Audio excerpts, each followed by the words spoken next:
بسم اللہ الرحمن الرحیم۔ السلام علیکم۔ توبہ ایسے ظالم والدین سے، بچیوں کے رشتوں میں والدین کی ہٹ درمی، حلال رشتے کے انتظار میں بیٹھی بوڑھی ہوتی عورت کی فریاد۔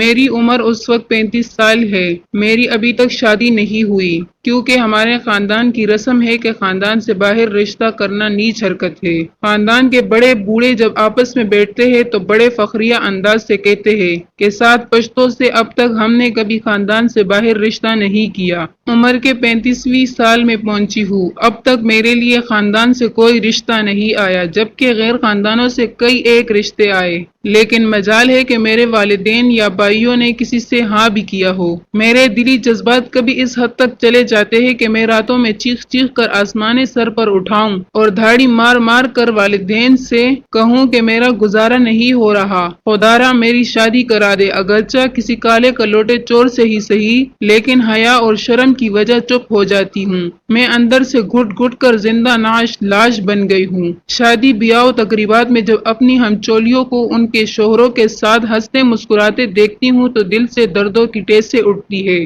یا خدا ایسے پڑھے لکھے جاہل ماں باپ کسی کو نہ دینا جو اپنی خاندان کے ریت و رسم کو نبھا کر اپنی بچوں کی زندگیاں برباد کر دے۔ کبھی خیال آتا ہے کہ گھر سے بھاگ کر کسی کے ساتھ منہ کالا کر کے واپس آ کر والدین کے سامنے کھڑی ہو جاؤں کہ لو اب اچھی طرح نبھاؤ اپنے ساتھ پشتوں کا رسم۔ کبھی خیال آتا ہے کہ گھر سے بھاگ جاؤں اور کسی سے کہوں مجھے بیوی بنا لو، لیکن پھر خیال آتا ہے اگر کسی برے انسان کے ہتھے چڑھ گئی تو میرا کیا بنے گا؟ میرے درد کو مسجد کا مولوی صاحب بھی جمعے کے خطبے میں بیان نہیں کرتا۔ اے مولوی صاحب ذرا تو بھی سن۔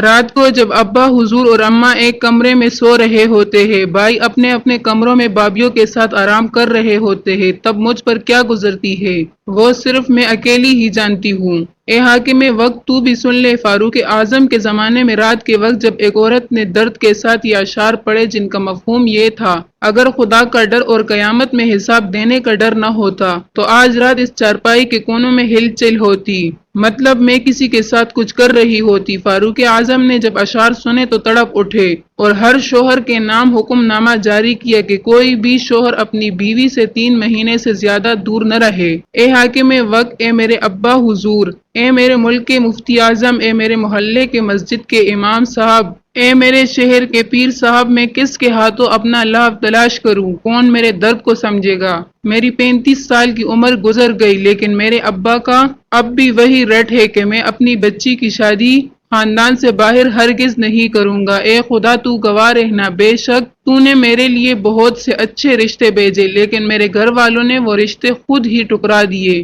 اب کچھ سال بعد میرا ابا تسبیح پکڑ کر یہی کہے گا کہ بچی کا نصیب ہی ایسا تھا۔ اے لوگوں مجھے بتاؤ، کوئی شخص تیار کھانا نہ کھائے اور بولے تقدیر میں ایسا تھا تو وہ پاگل ہے یا عقل مند؟ اللہ پاک نوالے منہ میں ڈلوائے کیا؟ یوں ہی اس مثال کو سامنے رکھ کر سوچے کہ میرے اور میرے جیسی کئی اوروں کے لیے اللہ نے اچھے رشتے بھیجے، لیکن والدین نے یا بعض نے خود ہی ٹھکرا دیے۔ اب کہتے پھرتے ہیں کہ جی نصیب ہی میں کچھ ایسا تھا۔ یہ کوئی مذاق والی پوسٹ نہیں ہے، لازمی سوچے، ایک ایک لفظ حقیقت پر مبنی ہے، اس لیے سخت الفاظ کے لیے معذرت۔ اللہ حافظ۔